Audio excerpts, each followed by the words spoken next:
Welcome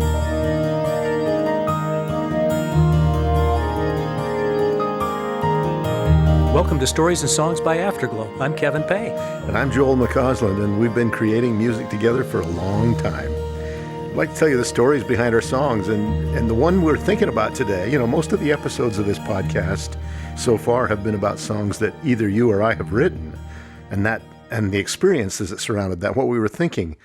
And that's been great. It's been a wonderful thing. But today we'd like to talk about a song that was actually given to us by some friends to include on an album, and the song actually became the title cut. So tell us a little bit about how that came to be, Kev.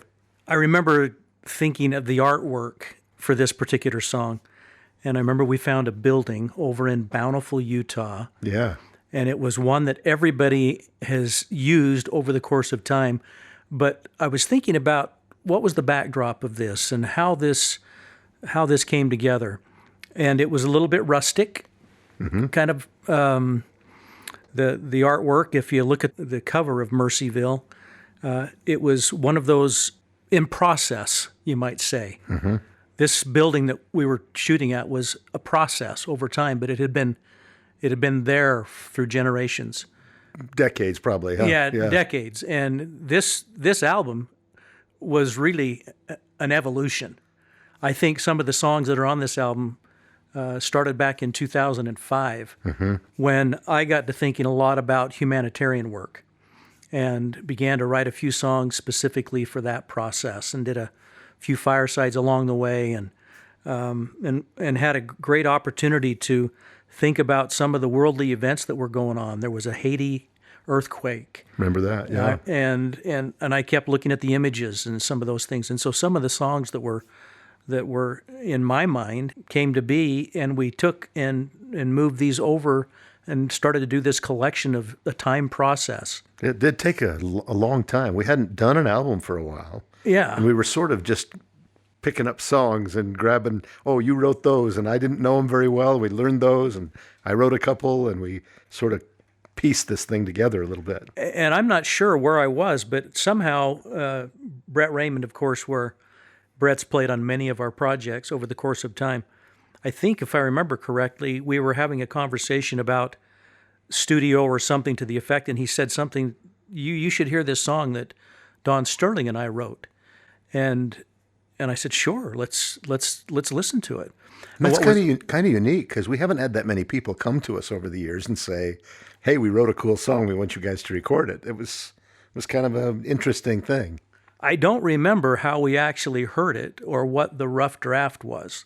Whether they had, I think they'd recorded it. Yeah, I remember a demo, I think. Somebody had done it and played it, and we had a chance to listen to it. And I just remember when I heard it, I actually thought to myself, that's not a song I could write. It was just different enough musically and lyrically that I couldn't replicate that song. It was their flavor, their stamp on it, but I loved it from the first time I heard it. It just had a unique flavor to it that was different for us. And the concept was very powerful. Beautiful. It was almost, he ain't heavy, he's my brother. That's right. And that's, when I first heard it, I thought, well, that He Ain't Heavy, He's My Brother is a song that sometime we ought to do, maybe, who knows. But it had that same type of concept to it. And with a little bit of a gospel twist, too. Yeah. Bringing in kind of the influence of the Savior and what we're here to do. And yeah, just a beautiful concept. Let's listen to a little clip of it as we start talking about it in greater detail. This is Mercyville.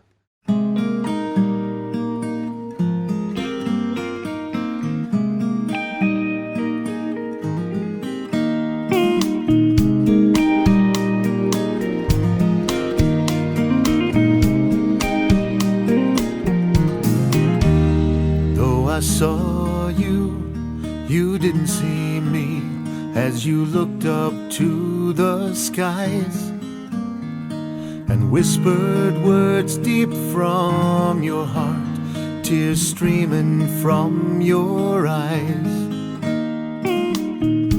Joel, I can't quite remember all the circumstances about how we found this song or how it came to be, but let's get Don on the phone and see if he'll pick up and maybe he can explain, enhance a little bit more about what we're trying to figure out here. That'd be great. Don, are you there? Hey guys, how are you? Wonderful. We are good. Better now you're on the phone. Good to That's hear. wonderful. Thank you so much for picking up. Well, I anytime I can spend time with Joel and Kevin, it's a good time. That's wonderful. Joel and I have been trying to figure out a little bit about how this song came to be for you and Brett. And when Joel and I heard it, and I think it was either you and I that were talking about it, or maybe it was Brett and I, about you had this song, and Joel and I reflected, in our time period about He Ain't Heavy, He's My Brother. And when we heard this song specifically, it had that type of a connotation to it, but it was expanded a little bit more in a little bit more of a religious tone. And so we fell in love with it. Yeah, Brett and I over the years, I do a lot of writing with Sam Carden, as you know. Mm-hmm. But Brett and I also have this kind of special thing that we've been able to do some good work together. He's so talented. I've always loved his voice. He has great pop sensibilities, melodic sensibilities. He's able to write stuff that when he gets my words, he's able to do some things with it that I've just always really enjoyed. I'm just such a huge fan of Brett Raymond. And so when I collaborate, and people often say, well, does it start with the music or start with the lyric? Well, for me, and you guys probably know, I can't sing a lick or write a lick or play a lick. Yeah, so right. Early on, I said, well, the one thing maybe I can do is write, do some things with lyrics. I grew up, listening to a lot of the Laurel Canyon sound with people like Joni Mitchell and Jackson Browne and Crosby, Stills, Nash and Young, and from the East Coast, James Taylor, where the lyric was also very important in addition to the music. So there's been periods in my life where I think all of us at times, do some things where we're, in hindsight, maybe that was not the best thing to do. And I think about the notion that perfection is really hard, but redemption is an extraordinary thing. Well, that's I well began said. to think about, for us, the Savior talks and express the notion of mercy. And, sometimes we can be extremely hard on ourselves, and yet his mercy is endless. He knew we would fall down, and so he wanted us to know that it's important to get back up, and that his arms were always outstretched, and that mercy and grace was always available. So I've also been intrigued by the notion of the sense of place. And one of the songs that inspired me early on is a song called The End of the Innocents, which is a song by Don Henley from the Eagles and Bruce Hornsby. And there's this line that I often say, I could write for 1,000,000 years. And if it may take me that long and I may never come up with a line, and the line in that song is, and back there in the dust is that same small town in each of us. And it always struck me, for each of us, we came from somewhere. No matter where we came from, we all came from somewhere. And back there in our lives is that place we came from. So I began to think about this place where mercy was available. And that place became Mercyville. That there was a place you could always go to and count on, to have arms wrapped around you, especially when times were tough. When it was dark, when you had to overcome things.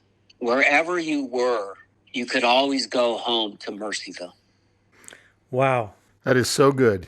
Thank you, Don, for that backdrop. And now I can remember why we fell so much in love with this song and felt like we needed to give it a treatment that would be worthy of what you just said. And I'm also aware, too, of the impact that you two have had and, the lives you've been able to reach and to touch. You've been able to change lives, right? Songs can change us. And really to have that song be available for you to share with the world. Yeah, it's a really cool thing as a songwriter to know that somehow, some way, if we're able to change the life of one person that maybe is not thinking so well of themselves, or maybe is thinking their life doesn't have meaning and maybe they don't deserve to be here anymore, and maybe thinking about doing some things that would harm themselves, there's this place you can always go to, and it's open 24/7, and it's always there, this place. So I appreciate you all for doing what you've done and making this part of your body of work. It's very gratifying. Thank you so much, Don. That's great. This means so much that we would be able to have you on tonight for this podcast. And can we get Don on every week? Can we just get him to come talk? And I think the audience might want to hear a little bit about the musicality of the song. So you spent a lot of time on the lyrics. Was it Brett that spent most of the time on the music side? And I have implicit trust in Brett. And I know that when I hand over a lyric to Brett, I never have to worry.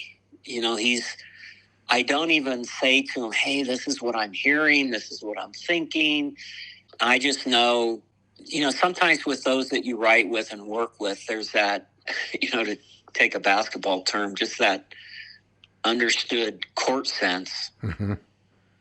He's got that music sense that he'll get a lyric from me and knows where it came from. And then it's always like Christmas morning when a song comes back from somebody I'm collaborating with, because it's like, oh yeah, that's pretty cool.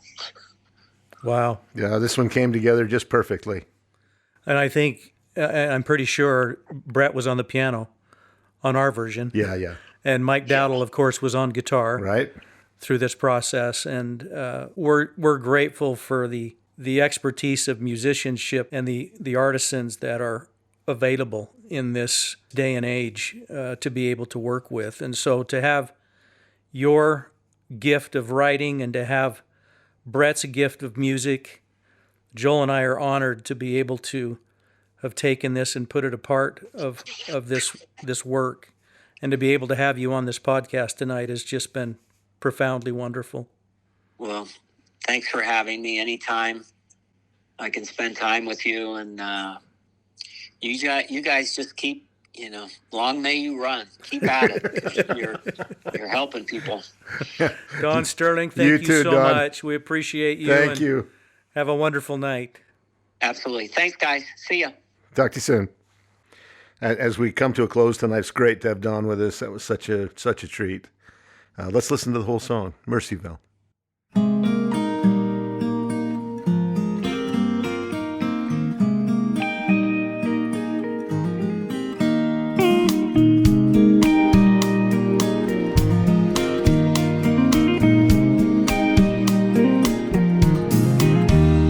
Though I saw you, you didn't see me as you looked up to the skies and whispered words deep from your heart, tears streaming from your eyes. In a moment I was tumbling back to when my own climb grew too great, and there you were with words of hope. Come and see, I'll show the way. Just over that rise is the valley of peace, where the river of thanks does flow. Each new sip lifts up the soul, and the air is warm and sweet. No matter how hard the climb, and no matter how dark the night, we will find His light shining for us still in Mercyville. In Mercyville, you saw me coming and turned to run. Sometimes it all just feels so hard, much past and too much wrong. Walking back just feels too far. But oh my friend, it's now my turn, the kindest favor to return. His arms are open, he waits for you. Come and see, his light still burns. Just over that rise is the valley of peace, where the river of thanks does flow.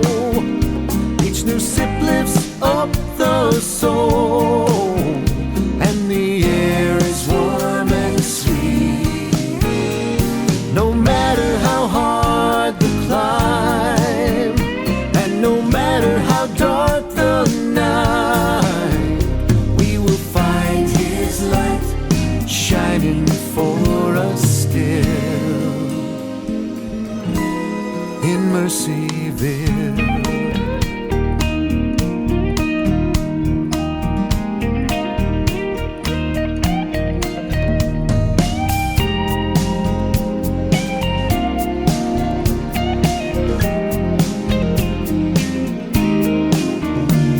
Just over that rise is the valley of peace, where the river of thanks does flow. Each new sip lifts up the soul, and the air is warm and sweet.